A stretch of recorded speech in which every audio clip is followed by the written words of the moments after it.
Do you really care about your kids? If not naman medyo lumalaki na yung anak mo. And you're afraid na baka yung anak mo ay hindi maging responsible. Kailangan ngayon pa lang i-train mo na siya. So we're on our 25th day ng ating daily vlog and today is Saturday. Since close naman yung market, and I don't normally trade during weekends kasi ang onti na liquidity, ang bagal ng market, tapos ang taas pa ng spread and crypto lang yung open. So might as well let's take this time to, of course, rest.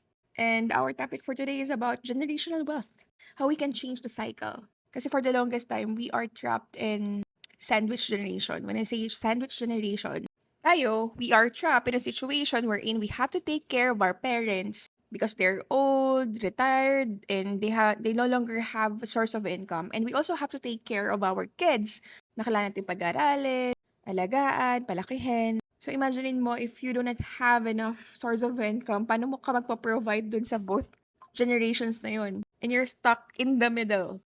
The question is it really our responsibility to take care of our parents when they get old? And also, is it really our responsibility to take care of our kids even if they are already above 20 years old?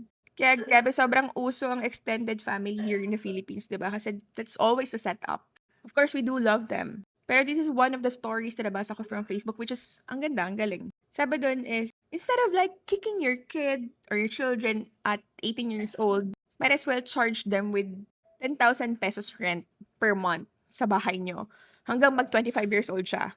Kasi this will teach them the real world lessons like budgeting, accountability, independence. Pero may twist dito. What your kid doesn't know is you're secretly saving all the rent money pala. Para on their 25th birthday, ibibigay mo sa kanila yung ipon na yon and then they can probably use it for the down payment ng bagong bahay or to start a business or maybe investment. But by then, yung anak mo natuto na siya ng disiplina, nakapag-build na siya ng habit, and hindi lang basta na-receive yung cash na yon.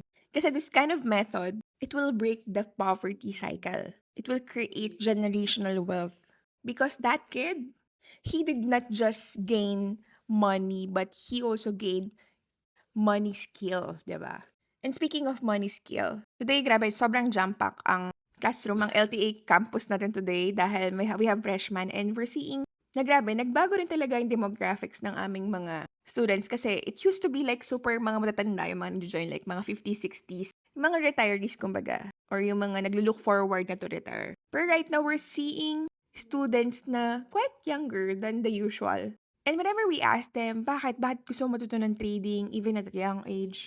And what they always say is they were encouraged by their auntie or their parents or their lola. Like, okay, nakakatuwa lang na yung mga older generation natin, ini-encourage nila yung mga younger generation to really have this skill of trading. And we're really seeing value in learning an online skill wherein you can earn money through online, diba? And those generation, mga Gen X, mga boomers yun. Pero nakakatuwa lang, diba? And even yung mga millennials na generation, they also encourage their children na mga Gen Zs to also study about this. We are already leaning towards financial literacy na talaga and financial investment, financial education, which is I'm really happy. Kasi most families, they pass down bills. Hindi wealth. Bills yung mga pinapasa sa atin. But imagine niyo guys, instead of just teaching your kids to save, you teach them how to grow their money through trading. Kasi trading builds financial literacy. They will understand the money, the risk and reward. It will also build their discipline kasi they will learn patience, strategy instead of gambling, and syempre independence. Kasi they will no longer rely on their 9 to 5 paycheck, diba? So if you will be thinking just long term, once you have mastered trading and you can pass down the knowledge, that skills to your kids, that is not just inheritance. That is wealth system. They can continue to grow. Sometimes kasi akala natin ang generational money is pamana. Pero guys, generational wealth isn't only about giving money. It is about giving them the tool that will help them to multiply it.